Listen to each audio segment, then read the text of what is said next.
बच्चों, आज हम लोग क्लास 11 केमिस्ट्री के बारे में डिस्कस करेंगे।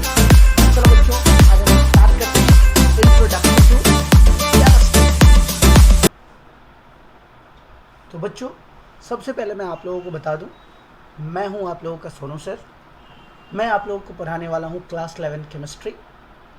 और जो सबसे बड़ी चीज़ होती है कि बच्चे जो पढ़ते हैं उसके बारे में उनको पता होना चाहिए कि हमारा सिलेबस क्या है, कैसे हमें पढ़ना चाहिए, और बहुत सारे बच्चों को इवन कौन कौन से चैप्टर्स पढ़ना है, क्या यूजेस है हमारे डेली लाइफ में उसके, उस बारे में भी बहुत सारे बच्चों को नहीं पता रहता है। तो इसलिए आज मैं आप लोगों को क्लास 11 का लगभग सारे डिटेल्स के बारे में बता दूं, और केमिस्ट्री के जो यूजेस है हमारे डेली लाइफ में, और केमिस्ट्री हम अगर करियर बनाना चाहे केमिस्ट्री में तो हमारा लाइफ कैसा होगा, इन सारे डिटेल्स को बच्चों आज हम लोग सीखेंगे। तो चलिए बच्चों, हम लोग स्टार्ट करते हैं।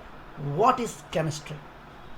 तो अगर कोई पूछे कि डिफाइन क्या है केमिस्ट्री का, तो आप लोग जानते हैं कि साइंस का वो ब्रांच जिसमें हम लोग मैटर की प्रॉपर्टीज़, वो रिएक्शन होने के बाद क्या करते हैं, उन सारी चीज़ों के बारे में पढ़ते हैं। Chemistry the science that deals with the materials of the universe and the changes that these materials undergo. पूरे ब्रह्मांड में जितने भी चेंजेस होते हैं उन सब के पीछे का रीज़न अगर कोई पूछे आपको तो आप बता देना खुशी खुशी, उन सब के पीछे का रीज़न है केमिस्ट्री। तो बच्चों, आप लोगों ने सीखा what is chemistry. Chemistry is that branch of science in which we deals about matter and the properties and also whatever the changes is occurring in the universe, it is only and only because of chemistry. अब आ जाइए, chemistry के objectives क्या क्या है। तो बच्चों, chemistry का जो ऑब्जेक्टिव्स है बहुत सारे लोगों को पता भी नहीं होगा कि आखिर क्या ऑब्जेक्टिव्स हैं। तो केमिस्ट्री का ऑब्जेक्टिव्स स्पेशली अगर हम किसी भी चीज़ का बेस ढूंढने के लिए जाएं तो हम लोगों को पता है कोई भी चीज़ जो है पूरे विश्व में, ब्रह्मांड में 5 चीज़ों से बना हुआ है। क्षिति, जल, पावक, गगन, समीरा। Means earth, fire, sky, water and clouds. तो ये 5 मटेरियल से ही हमारी केमिस्ट्री भी लीड करती है, जिसमें identify the 5 traditional areas of the study in chemistry. अगर हम बात करें कौन कौन सी केमिस्ट्री हम पढ़ते हैं, related to the pure chemistry to the applied chemistry, identify reasons to study the chemistry. बहुत सारी ऐसी चीज़ें हैं, क्यों पढ़ना चाहिए केमिस्ट्री, आखिर ये प्योर केमिस्ट्री और अप्लाइड केमिस्ट्री में क्या अंतर है, इन सारी चीज़ों के बारे में पढ़ेंगे। तो बच्चों, सबसे पहले मैं आप लोगों को बता दूं कि ये जो हमारे 6 मेजर पार्ट्स है केमिस्ट्री के, कौन कौन सा। Analytical chemistry. कोई पूछेगा what is analytical chemistry? Analytical chemistry जो है हम लोगों को कंपोजिशंस ऑफ द सब्सटेंसेस के बारे में बताते हैं। मतलब एनालिटिकल का मतलब होता है यूजेस, राइट। तो यूजेस में आप लोग दवा पीते होंगे, जब भी कभी मान लीजिए बीमार पड़ते होंगे तो अगर सिरप देता होगा तो पीते होंगे, या अगर टैबलेट देता होगा तो खाते होंगे। तो वो कौन से कंपोजिशन से बने हुए हैं बच्चों। कोई भी चीज़ों के लिए हम लोग कोई भी सब्सटेंस जो बनता है तो उनमें कंपोजिशंस होते हैं, कितना परसेंटेज क्या है नहीं है वगैरह, वो सारा डिटेल्स हम लोग एनालिटिकल केमिस्ट्री में पढ़ते हैं। दूसरा है हमारा इनऑर्गेनिक केमिस्ट्री। जो इनऑर्गेनिक केमिस्ट्री हमें सबसे पहले primarily deals with substances without carbon. जो बिना कार्बन से बने हुए जो भी सब्सटेंस हैं उन सब के बारे में जो हम लोग पढ़ते हैं वो है हमारा इनऑर्गेनिक केमिस्ट्री। और कार्बन से बनने वाले जितने भी कंपाउंड उन सब का जो स्टडी हम लोग करते हैं उसका नाम है हमारा ऑर्गेनिक केमिस्ट्री। उसके बाद अगर हम बात करें बायोकेमिस्ट्री का, तो जितने भी हमारे लिविंग थिंग्स हैं जिस केमिस्ट्री में हम लोग पढ़ते हैं उसको बायोकेमिस्ट्री कहा जाता है। फिजिकल केमिस्ट्री की बात करें, फिजिकल केमिस्ट्री हम लोगों को कोई भी केमिकल्स का बिहेवियर कैसा होता है, फॉर एग्जांपल स्ट्रेचिंग की बात करें, जैसे मान लीजिए आप लोगों को पता होगा कि मैथ्स में जो स्ट्रेचिंग होता है और बहुत सारी चीज़ें ऐसी होती है। तो जो हम लोगों को बिहेवियर की बात करें, टेम्परेचर, प्रेशर, वॉल्यूम्स, इन सारी चीज़ों की बात करें, वो फिजिकल केमिस्ट्री। न्यूक्लियर केमिस्ट्री क्या होता है, ये डील्स करता है रेडियो एक्टिविटी से, न्यूक्लियर प्रोसेसेस से, न्यूक्लियर प्रॉपर्टीज से। तो ये सारा डिटेल जो है बच्चों हम लोगों को न्यूक्लियर केमिस्ट्री में पढ़ने को मिलता है। जितने भी हमारे बाउंड्रीज है फॉर्म की, और बहुत सारे, ऐसा नहीं है कि बस ये 6 टाइप्स के केमिस्ट्री है। जनरली हम लोग तो 3 ही टाइप के पढ़ते हैं, फिजिकल, ऑर्गेनिक और इनऑर्गेनिक, लेकिन उसको थोड़ा मैंने हाई लेवल पर क्लासीफाई किया है जिससे आप लोगों को समझने में दिक्कत ना हो। बहुत सारी चीज़ें आपके दिमाग में क्वेश्चन हो रहा है सर कि हम लोग ये पढ़ेंगे तो हमारा क्या यूजेस है, हम जो दैनिक जीवन में जीते क्या इन सारे केमिस्ट्री का यूजेस होता है वहाँ पे या नहीं होता है। तो बच्चों, सबसे पहले मैं आपको बता दूँ physical chemistry. A physical chemist might study the factors that affects breathing rates during the exercise. हम जो भी श्वसन क्रिया करते हैं एक्सरसाइज करते समय, बहुत सारे बच्चों का आप लोग देखना ब्रीथिंग रेट बढ़ जाता है। तो ये सारा स्टडी, जो कितना अमाउंट ऑफ हीट आपने इवॉल्व किया, कितना अमाउंट ऑफ हीट आपने एब्जॉर्ब किया, ये सारा हम लोग फिजिकल केमिस्ट्री से डील करते हैं। Organic chemistry, athletes inhale chemicals developed by organic chemist to control the symptoms of asthma. देखना बहुत सारे जो मतलब एथलीट्स होते हैं, जो दौड़ते हैं, जो पार्टिसिपेंट्स करते हैं, उनका जो इनहेलिंग प्रॉब्लम है, अस्थमा जैसी बीमारियों से होती है, तो उनको कंट्रोल करने के लिए जो वो दवा खाते हैं, वो दवा जो है हमारा ऑर्गेनिक केमिस्ट्री का ब्रांच है। Inorganic chemistry and inorganic chemist might explain how the lack of calcium can effect the growth and repair of bones. Inorganic chemistry में हम लोग कैल्शियम की कमी से हमारे शरीर में किस तरह से रोग उत्पन्न हो सकते हैं, और biochemistry might study how the energy used to control and contradictions of the parts of the body। तो बच्चों ये सारे हमारे केमिस्ट्री के पार्ट है, जो हम लोग एक क्षण के लिए अगर हमने सिर्फ रनिंग किया है या कोई एक्सरसाइज किया है, तो किस तरीके से हम बता सकते हैं कि हमारा क्या केमिस्ट्री का यूजेस है। अब आ जाइए प्योर केमिस्ट्री। अगर कोई पूछे what is the difference between the pure chemistry and applied chemistry, तो आप लोग जवाब दे सकते हैं उन्हें। जो pure chemistry gathers the knowledge for shake of knowledge, and applied chemistry is using the chemistry to attain certain goals in the fields like medicine, agriculture, and the manufacturing leads to an application. As for example, nylon or aspirin C9H8O4 to relieve the pain, uses of technology, benefits। तो बच्चों तुम लोगों को पता है applied का मतलब होता है यूजेस, और प्योर केमिस्ट्री का मतलब होता है ज्ञान को एकत्रित करना। तो बच्चे आप लोग जो भी ज्ञान एकत्रित करोगे ये आपका प्योर केमिस्ट्री में जाएगा, और उस ज्ञान का जब आप उपयोग करोगे तो वो अप्लाइड केमिस्ट्री में जाएगा। अब एक क्वेश्चन आता है कि केमिस्ट्री क्यों पढ़ना चाहिए। Everyone and everything around us, याद रखना बच्चों, everyone and everything around us involve chemistry, explains our world. What is the world which is not in chemistry? Can you tell me? पूरे ब्रह्मांड में कौन सी ऐसी चीज है जो केमिस्ट्री से नहीं बनी? Helps you to make the choices, helps you to make a better informed citizen, a possible career for your future, which is used to attain a specific goal. What did we describe as a pure and applied chemistry? We have just informed that pure chemistry gives you the sake of knowledge, and the applied chemistry gives you the knowledge of applications of chemistry. So this is why we must study chemistry। तो बच्चों chemistry पढ़ना इसलिए ज़रूरी नहीं है कि मान लीजिए केमिस्ट्री में अच्छे मार्क्स है, केमिस्ट्री आपको एक बेहतर सिटीज़न बनाता है, केमिस्ट्री आपको एक अच्छा चॉइस देता है कि आप इसमें करियर बना सकते हैं। बहुत सारी चीज़ों का डिज़ाइन केमिस्ट्री करता है।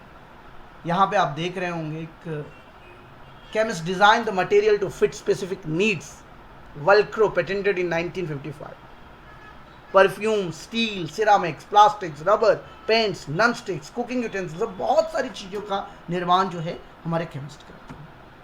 क्या आप लोगों को पता है कि why we use helium in the balloon, why we do not use oxygen और हाइड्रोजन?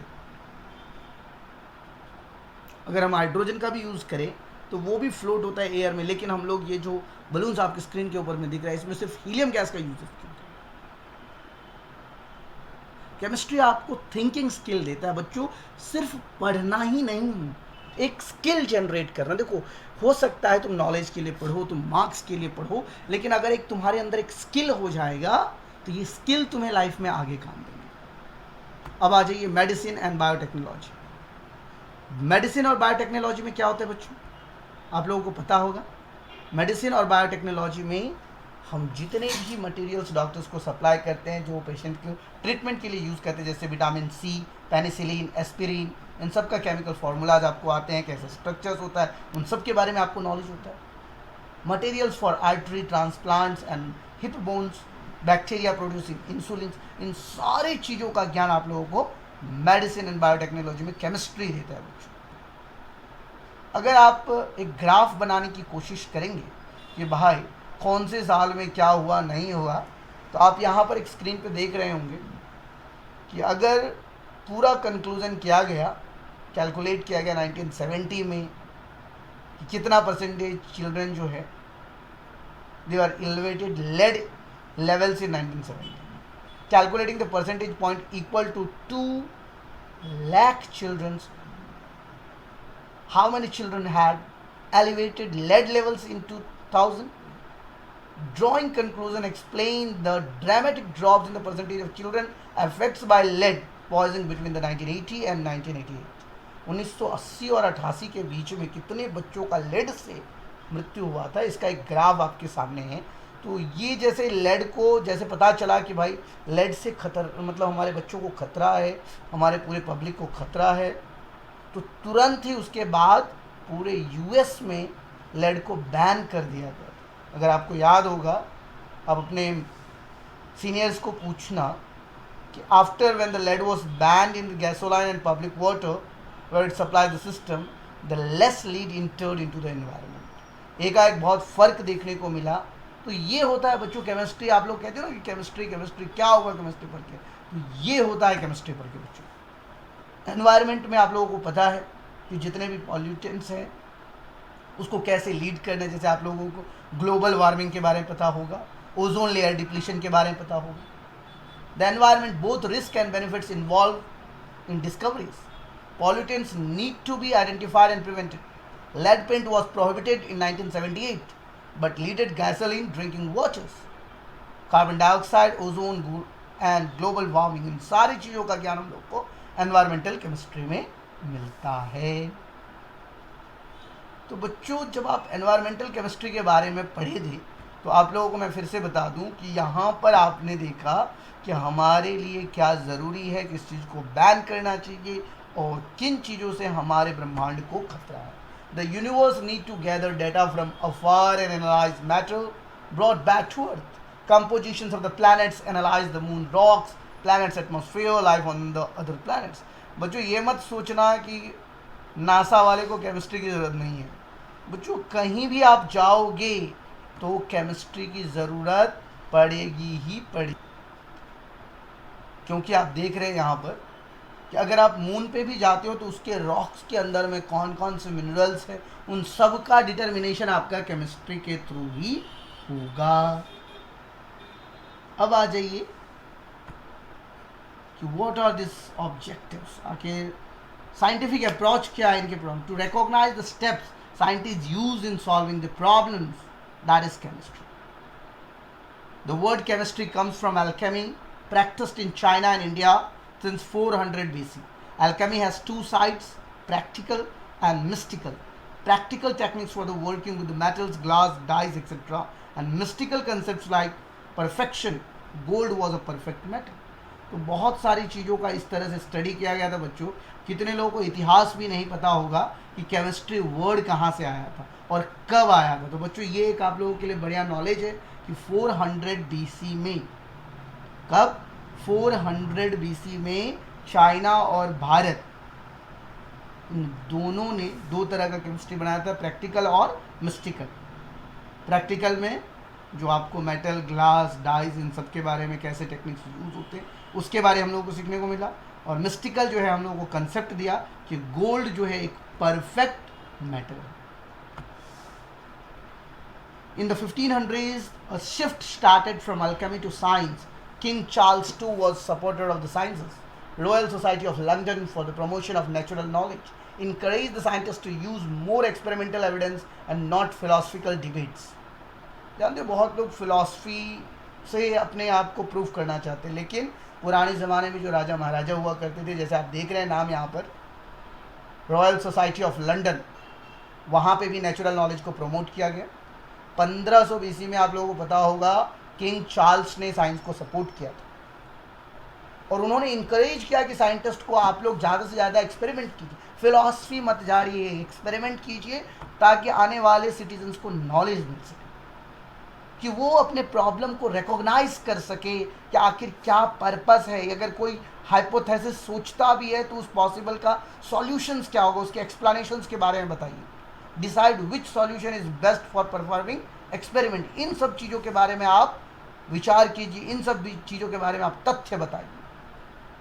फिर उन्होंने कहा 1700 ईस्वी में केमिस्ट्री के जनक एंटोनी ए लेवोजियर साहब ने हेल्प किया केमिस्ट्री का कि science of observation to the science of measurement still which is used till today is called chemistry. He settled a long standing debate about the burning which was oxygen was required. बच्चों मैं आपको बता देना चाहता हूँ कि oxygen का नाम प्राणवायु देने वाले हमारे साइंटिस्ट एंटोनी ए लेवोजियर साहब ही थे। उन्होंने ही इनका नाम ऑक्सीजन रखा था। अब आप लोगों के दिमाग में वापस क्वेश्चन आएगा, ये जो लॉजिकल अप्रोच होता है कोई भी प्रॉब्लम को सॉल्व करने का या आंसर देने का, ये कैसे स्टार्ट हुआ? दिस वो start with observation, nothing and recording information and facts. अब तुम लोगों के सामने कोई फेनोमेनन होगा तो तुम लोग क्या सोचोगे? अरे हो रहा है, छोड़ो ना। लेकिन साइंस जो है, साइंटिस्ट जो है, इसको सोचते हैं, इसको थिंक करते हैं, उसके पीछे ऑब्जर्व करते हैं। पहले तो सबसे पहले वो ऑब्जर्व करते हैं और उस चीज़ का वो रिकॉर्ड रखते हैं। जो भी इंफॉर्मेशन है, जो फैक्ट्स हैं, उससे वो कंपेयर करते हैं, फिर आगे बढ़ते हैं। और दूसरा होता है एक hypothesis, a proposed explanation for the observation must be tested by an experiment. पहले वो सोच करके कोई भी चीज़ हाइपोथेटिकल सोचा उन्होंने और सोचा कि क्या इस तरह के एक्सपेरिमेंट हो सकते हैं या नहीं हो सकते हैं, फिर उस चीज़ को एक्सपेरिमेंट किया। बहुत सारी चीज़ हमारे दिमाग में भी ख्याल आने लगते हैं कि आखिर ऐसा हो सकता है कि नहीं हो सकता है, may not be, right. Observation uses your senses, that is quantitative and qualitative. Quantitative involves the number and qualitative is the word which is used for quality, just like if I talk about the temperature. अगर हम लोग fever की बात करें, हम लोगों को पता है कि हमारा फीवर जो है 98.6 डिग्री फ़ारेनहाइट, मतलब 37 डिग्री से अबव चला जाता है तो हमें फीवर होने लगता है। 99-100 डिग्री फ़ारेनहाइट होने लगता है तो हमारा बॉडी जो है, बॉडी हॉट होने लगता है। तो यहाँ पे हॉट वर्ड जो है वो क्वालिटेटिव है और ये जो मेजरमेंट है वो क्वांटिटेटिव है। बहुत सारे ऐसे फॉर्मुलेटिंग थे जिनको हाइपोथेसिस किया गया, फिर बाद में उसको एक्सप्लेन किया गया, फिर उसके बाद में उसको ऑब्जर्व करके एजुकेशन में उनको प्रेडिक्ट किया गया। उन्होंने एक्सपेरिमेंट किया, एक्सपेरिमेंट के टेस्ट के साथ उन्होंने बहुत सारी इन्फॉर्मेशन को गैदर किया कि आखिर ये सिर्फ हाइपोथेसिस है या प्रैक्टिकल भी हो सकते हैं। We deal with the variables और factors that can change. There are two types of changes, manipulated variable and responding variable. What is manipulated variable? It is independent variable, it is the one of that we can change. And responding variable or dependent variable, it is one of the observed or measured during the experiment. For result to be accepted and the experiment needs to always produce the same result. मतलब जब भी आप lab में कोई experiment करोगे बच्चों, तो आप लोगों को पता होना चाहिए कि आप जो एक्सपेरिमेंट कर रहे हो दैट इज़ राइट और रॉन्ग। तो वो वैल्यू अगर करेक्ट एक बार करके दे दिया, that is a responding variable. और मैनिपुलेटेड वेरिएबल्स होते हैं कि आप जितनी बार कर रहे हो इंडिपेंडेंट, उसमें हो सकता है वैल्यू चेंज भी हो। जैसे खुद सोचो, सब्ज़ी बनाने के लिए कितना अमाउंट ऑफ नमक चाहिए तुम्हारी मम्मी को पता है, लेकिन अगर तुम बनाते हो तो कभी ज़्यादा नमकीन हो जाता है, कभी नमक कम हो जाता है, राइट। तो वो रेस्पॉन्डिंग वेरिएबल, अगर तुमने परफेक्ट अमाउंट में नमक दिया तो तुम्हारी सब्जी में, और मैनिपुलेटेड हो गया, तुमने ज़्यादा डाल दिया तो नमकीन हो गया, उसमें थोड़ा पानी डाल दो, मैनिपुलेटेड है ये सारी, राइट। साइंटिस्ट का मेथड क्या होता है? साइंटिस्ट मेथड कहता है कोई भी एक्सपेरिमेंट को किस तरह से कंट्रोल किया जाए। किसी भी हाइपोथेटिकल या लॉजिकल थिंकिंग्स को पहले आप रिकॉल कीजिए, इफ़ एंड देन। इफ़ का मतलब होता है the statement of what we believe that is to be true based on our background knowledge and what we are doing experimentally, and then we predict will be the outcome only two possibilities, hypothesis is right or hypothesis is wrong। यही होती है ना परिकल्पना जो हम लोग करते हैं। कुछ भी चीज़ सोचते हैं तो सोचते समय हम लोग के दिमाग में जो भी आता है या तो वो सही हो सकता है या गलत हो सकता है। कुछ भी सोचने के लिए तो आप कुछ भी सोच सकते हो, राइट ना, एनीथिंग यू कैन थिंक। तो साइंटिस्ट का यही मेथड है, इफ़ एंड देन। थ्योरी क्या होता है? A set of well-tested hypotheses that gives an overall explanation of some of the natural, like Big Bang theory, and natural law or scientific law. The same observations applies to many different systems, summarizes the result. As for example, Newton's law of gravitation. तो बच्चों theory और law में अगर बहुत सारे लोग confuse हो जाते हैं कि सर ये थ्योरी और लॉ क्या हो, तो बच्चों मैं तुम लोगों को एक चीज़ बता देना पड़ेगा। लॉ जो है वो आपको बताता है कि इस तरह से होगा। Law summarizes what has happened. A theory is an attempt to explain why it happens. This changes as new information is gathered in theory. and law just summarizes what happened. Now, using your senses to obtain the information, that is observation. Hypothesis is the purpose of explanation, should be based on previous knowledge and as an educated guess. Experiment, the procedure that is used to test the hypothesis. And theory tells what happens, a well tested explanation for the observation. तो बच्चों ये है chemistry. तुम लोग बार बार सोच रहे होगे कि केमिस्ट्री का क्या यूजेस है, किस लिए क्या करना चाहिए केमिस्ट्री में, क्या नहीं करना चाहिए, राइट. तो बच्चों मैं आपको बता देता हूँ, collaborations and communications. When the scientists share their idea by collaboration and communication, they increase the likelihood of a successful outcome. How is communication done? It is done through the internet, reliable information. अब आ जाइए बच्चों कि हम लोगों को 11th में किस तरह से पढ़ना है. Class 11 chemistry syllabus. अगर आप CBSE में हैं या GSEB में हैं तो आप लोगों का बुक तो सेम रहने वाला है, NCERT ही रहने वाला है. यूनिट वाइज हम लोग हर एक चैप्टर को देखेंगे. 11th स्टैंडर्ड में there are total 14 chapters in class 11 chemistry subject, 2 parts. In first part there are 7 chapters and in second part also 7 chapters. The class 11 chemistry subject syllabus consists of numerous important topics divided into the chapters. तो चलिए बच्चों हम लोग सबसे पहले start करते हैं chapter number 1 से. चैप्टर नंबर 1 का नाम है some basic concepts of chemistry. आपको कोई पूछेगा what is the some basic concepts of chemistry, importance and the scope of chemistry in which we study about the laws of chemical combination, Dalton's atomic theory, nature of matter, atoms and molecules, concepts of elements, atomic and molecular masses, mole concept, molar mass, empirical formula, molecular formula, chemical reactions, percentage composition, stoichiometry and calculation based on. ये सब हम पढ़ते हैं some basic concepts of chemistry. दूसरा chapter है हमारा structure of unit. बच्चों ये बहुत ही लंबा चैप्टर है, लेकिन जितना ज़्यादा इसमें पढ़ो बहुत अच्छे अच्छे नॉलेज मिलेंगे आपको. इसमें सारे एटॉमिक मॉडल्स मिलेंगे, बोर्स मॉडल मिलेंगे, उनके limitations, dual nature of matter and light, shell, subshell, de Broglie relationship, concept of orbitals, quantum numbers, Heisenberg uncertainty principles, electronic configurations of atom, shapes of s, p and d orbitals, rules for filling electrons in orbital, of Bohr principle, Pauli exclusion principle and Hund's rule, stability of half filled and above 100 elements atomic number. Chapter number 3 में हम लोग पढ़ेंगे classification of elements and periodicity in properties, modern periodic law, present form in the periodic table, periodic trends in properties of elements, atomic radii, ionic radii, inert gas radii, electronic enthalpy, ionization enthalpy, valency, electronegativity, nomenclature of the elements with the atomic number above hundreds. तो बच्चों ये हमारा chapter number 3 के बारे में रहेगा. उसके बाद हम लोग पढ़ेंगे chapter number 4 chemical bonding, covalent bond, ionic bond, valence bond theory, valence electrons, Lewis dot structure, bond parameters, polar characters of covalent bond, ionic bond, valence bond theory, resonance, concept of hybridizations involving s, p and d orbital, shapes of the simple molecules, molecular orbital theories, theory of homo and heteromolecular orbitals, diatomic molecules, geometry of the covalent molecules and Weisbach theory and hydrogen bonding हम लोग पढ़ेंगे chapter number 4.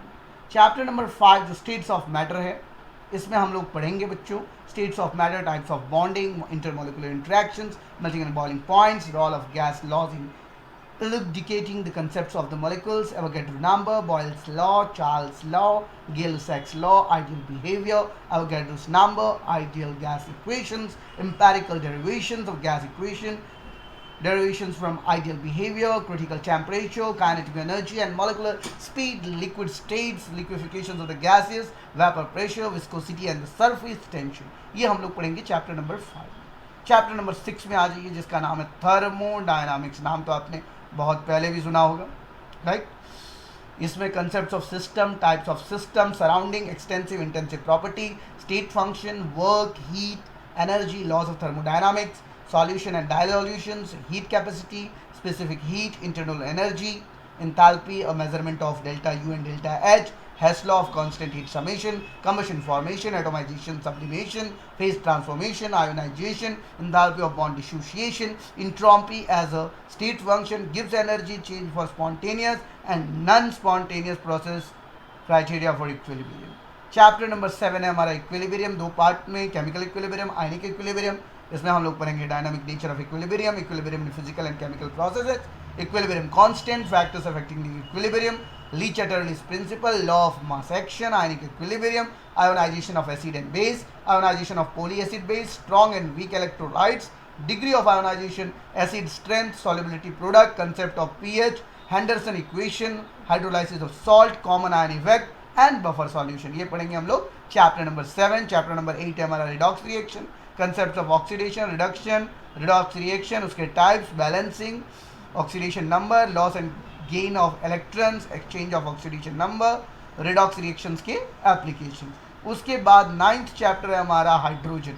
Hydrogen में हम लोग पढ़ेंगे कि hydrogen का positions कहाँ पे है पीरियोडिक टेबल में, उसका preparations, hydrides, ionic covalent, interstitial, physical chemical properties of water, properties uses of hydrogen, heavy water, D2O, hydrogen peroxide, preparation, reaction in the structure and hydrogen as a fuel के बारे में हम लोग पढ़ेंगे chapter number 9 hydrogen.